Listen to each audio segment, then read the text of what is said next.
आज के इस पर्टिकुलर वीडियो में हम समझेंगे मेंटेनेंस के बारे में। पति की रिस्पॉन्सिबिलिटी होती है पत्नी को मेंटेन करने की। अगर वो उसको मेंटेन नहीं कर रहा है तो फिर पत्नी जो है उससे मेंटेनेंस क्लेम कर सकती है, मेंटेनेंस का केस फाइल कर सकती है। मेंटेनेंस किन ग्राउंड्स पर डिसाइड होगा, कितना अमाउंट मिलेगा, मिलेगा भी या नहीं मिलेगा, ये सभी चीज़ें जो है 7 बहुत ही इंपॉर्टेंट ग्राउंड्स हैं, उन पर निर्भर करता है। कोर्ट भी उन्हीं ग्राउंड्स पर फोकस करती है और समझती है कि क्या वो ग्राउंड्स जेन्युइन है। जिसके फेवर में वो 7 ग्राउंड्स होते हैं वो उस केस को जीत जाता है, उसके फेवर में कोर्ट फैसला करती है। कौन से वो 7 ग्राउंड्स हैं आज के इस पर्टिकुलर वीडियो में समझने वाले हैं। So stay tuned for the video so that you could have very basic understanding on these grounds. सबसे पहले बेसिकली समझो कि ये मेंटेनेंस होता क्या है। जब पति पत्नी की शादी हो चुकी है और पत्नी अलग रह रही है किसी जेन्युइन रीज़न की वजह से, हो सकता है कि पति उसको टॉर्चर कर रहा है फिजिकली या मेंटली, उसको परेशान कर रहा है, डोमेस्टिक वायलेंस हो रहा है उसके साथ, तो यहाँ पर मजबूरन पत्नी ससुराल में नहीं रह पाती है या पति के साथ नहीं रह पाती है, या पति ही उसको जो है बेदखल कर देता है, उसको घर से बाहर निकाल देता है, तो यहाँ पर पत्नी के पास राइट होता है मेंटेनेंस क्लेम करने का, क्योंकि ये लायबिलिटी है पति की कि वो अपने पत्नी को मेंटेन करे, उसका भरण पोषण करे। तो यहाँ पर पति जो है लायबल होता है। अब ऐसा कौन सा कानून है जो पति को लायबल बनाता है कि वो पत्नी को मेंटेन करे? 2 बहुत ही इंपॉर्टेंट कानून है। पहला, सीआरपीसी का सेक्शन 125। सीआरपीसी के सेक्शन 125 में ये साफ साफ लिखा है कि अगर पति कैपेबल है और वो पत्नी को मेंटेन नहीं कर रहा है और पत्नी जेन्युइन रीज़न से उससे अलग रह रही है, तो यहाँ पर पति उसको मेंटेन करेगा और मेंटेनेंस जो है उसको देना पड़ेगा। कितना मेंटेनेंस होगा, होगा भी या नहीं होगा, ये कोर्ट डिसाइड करेगी। कुछ ग्राउंड्स हैं, समझेंगे।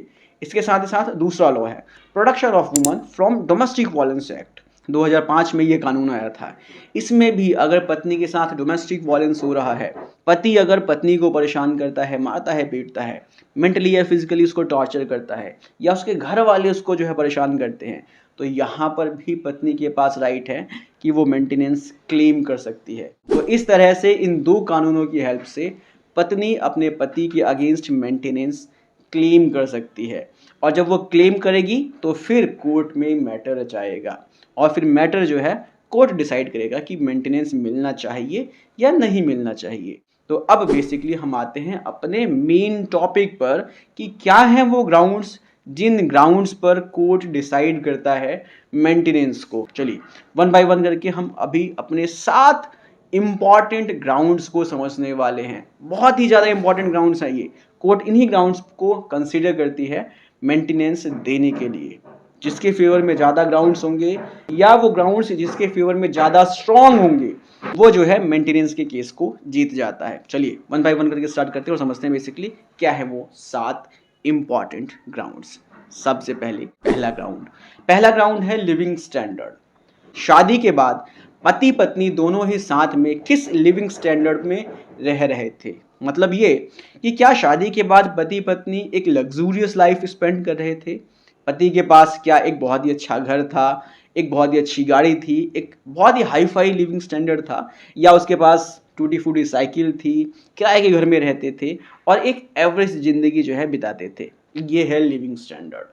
इसी लिविंग स्टैंडर्ड से ही डिसाइड होता है सेपरेशन के बाद कि पत्नी को मेंटेनेंस मिलेगा या नहीं मिलेगा, और अगर मिलेगा तो कितना मिलेगा। तो पहला ग्राउंड होता है लिविंग स्टैंडर्ड।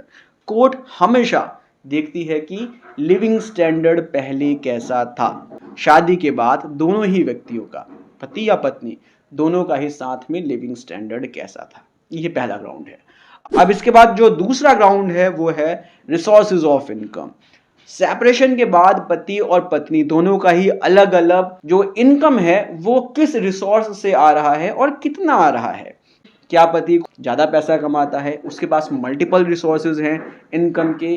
क्या पत्नी जो है कुछ भी नहीं कमाती है, या अगर पत्नी कमाती है तो क्या वो पति के बराबर कमाती है, या पति से ज़्यादा कमाती है, या पति से कम कमाती है। एक बहुत ही इंपॉर्टेंट जजमेंट है सुप्रीम कोर्ट का, रजनीश वर्सेस नेहा। इसमें सुप्रीम कोर्ट ने ये साफ साफ क्लियर किया था कि सबसे पहले ये देखो कि दोनों की जो इनकम रिसोर्सेज हैं, जो उनके सोर्स ऑफ इनकम हैं, वो बेसिकली कितना है। तो यहीं पर जो है कोर्ट दोनों ही पार्टीज से इनकम एफिडेविट लेती है कि भाई आप लोग अपने इनकम को कोर्ट को बताओ कि आप लोगों के पास इनकम कहाँ कहाँ से आ रहा है और कितना आ रहा है। और फिर इसके बाद कोर्ट देखती है कि पत्नी का जो इनकम है वो पति से कम है या ज़्यादा है। अगर कम है तो मेंटेनेंस मिलेगा, अगर ज़्यादा है तो मेंटेनेंस नहीं मिलेगा। अगर सेम सेम इनकम है तो भी मेंटेनेंस नहीं मिलेगा। ये बहुत ही इम्पॉर्टेंट ग्राउंड है। आई होप आपको दूसरा ग्राउंड समझ में आ रहा होगा। अब इसके बाद आता है हमारा तीसरा ग्राउंड। तीसरा ग्राउंड है reasonable needs and expenses of wife.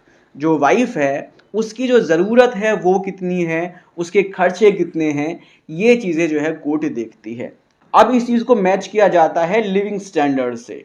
जो पत्नी का लिविंग स्टैंडर्ड शादी के बाद पति के साथ था, अब उसी स्टैंडर्ड को मेंटेन करने के लिए पत्नी की जो ज़रूरतें हैं, जो खर्चे हैं, वो जो है कोर्ट कंसीडर करती है और फिर इसी के आधार पर उसका मेंटेनेंस तय किया जाता है। अब यहाँ पर कोर्ट इस चीज़ को बहुत ही ध्यान में रखती है कि कहीं पत्नी अपने जो एक्सपेंसेस है वो कहीं बढ़ा चढ़ा कर तो नहीं मांग रही है। उसकी जो ज़रूरतें हैं, क्या उसने अपनी ज़रूरतों को ज़्यादा बढ़ा तो नहीं लिया है। सपोज़ करो कि शादी के बाद जो दोनों पति पत्नी का लिविंग स्टैंडर्ड था वो बहुत ही एक एवरेज था। अब यहाँ पर पत्नी ने अपना लिविंग स्टैंडर्ड बहुत बढ़ा लिया है, तो कोर्ट जो उसने स्टैंडर्ड बढ़ा लिया है उसके हिसाब से मेंटेनेंस तय नहीं करेगी।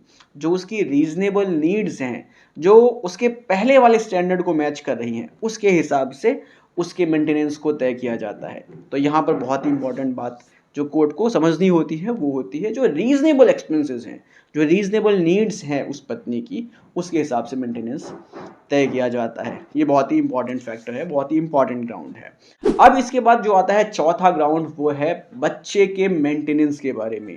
अगर शादी के बाद कोई बच्चा है तो बच्चा किसके साथ रह रहा है, पति के साथ रह रहा है या पत्नी के साथ रह रहा है।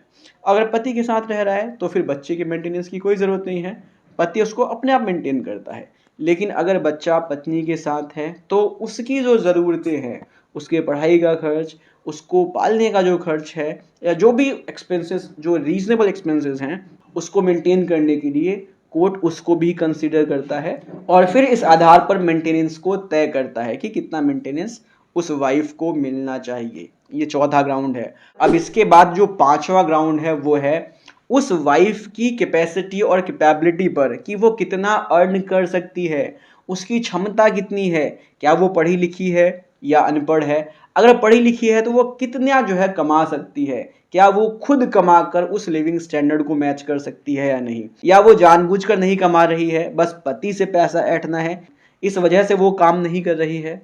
तो इस चीज़ को भी कोर्ट बहुत ही ध्यान से ऑब्जर्व करती है और फिर उसके बाद मेंटेनेंस अलाउ किया जाता है। तो बेसिकली जो पत्नी की कैपेबिलिटी है, जो पत्नी की कैपेसिटी है अर्न करने की, अपने आप को मेंटेन करने की, इसको भी ग्राउंड बनाया जाता है और इसी ग्राउंड पर ही कोर्ट डिसाइड करता है। ये पांचवा ग्राउंड है। छठा ग्राउंड है डिपेंडेंसी। पति पर कितने लोग डिपेंडेंट हैं और पत्नी क्या अपने पेरेंट्स पर डिपेंडेंट है, ये भी कोर्ट देखती है। अगर पति पर जो है पत्नी के अलावा और भी लोग हैं जो डिपेंडेंट हैं, तो ये भी एक बहुत ही इम्पॉर्टेंट ग्राउंड होता है मेंटेनेंस तय करने का। और अगर पत्नी अपने पेरेंट्स पर डिपेंडेंट है तो भी जो है कोर्ट इस चीज़ को कंसिडर करती है और फिर इस ग्राउंड पर उसका मेंटेनेंस तय किया जाता है। तो इसके बाद जो सबसे लास्ट में जो ग्राउंड आता है वो होता है दोनों ही पार्टीज़ की फिजिकल फिटनेस। दोनों ही पार्टीज़ कितने फिजिकली फिट हैं, उनको कोई डिसीज़ तो नहीं है। अगर सपोज करो कि पति फिजिकली फिट नहीं है कमाने में, या जो है उसको कोई डिसीज़ है, तो ये भी एक बहुत ही इंपॉर्टेंट ग्राउंड होता है मेंटेनेंस को तय करने में। तो बेसिकली ये 7 ग्राउंड्स होते हैं जिन ग्राउंड्स पर मेंटेनेंस को तय किया जाता है। इन 7 ग्राउंड्स में जिसके पास ज़्यादा वेटेज होती है, मतलब कि जिसके फेवर में ज़्यादा ग्राउंड्स होते हैं, उसके फेवर में ही केस को डिसाइड किया जाता है। अगर पत्नी इनकैपेबल है, नहीं कमा सकती है, ज़्यादा पढ़ी लिखी नहीं है, अपने पेरेंट्स पर डिपेंडेंट है, या अगर वो कमा भी रही है बट उस लिविंग स्टैंडर्ड को मेंटेन नहीं कर पा रही है, तो यहाँ पर पति जो है उसको मेंटेन करने के लिए लायबल होता है और कोर्ट पति के अगेंस्ट मेंटेनेंस का ऑर्डर पास करती है। लेकिन अगर इसके उलट पत्नी अगर अपने आप को मेंटेन करने में सक्षम है, पति के बराबर ही कमा रही है या पति से ज़्यादा कमा रही है, और पत्नी का जो लिविंग स्टैंडर्ड है वो शादी के बाद जो दोनों का लिविंग स्टैंडर्ड था उससे मैच कर रहा है, तो इस पर्टिकुलर सिचुएशन में कोर्ट पति के फेवर में फैसला करता है और पति को मेंटेनेंस नहीं देना होता है। सो आई होप आपको बेसिकली समझ में आ गया होगा कि किन 7 ग्राउंड्स पर मेंटेनेंस का केस लड़ा जाता है। मिलते हैं नेक्स्ट वीडियो में, टेक केयर, बाय बाय।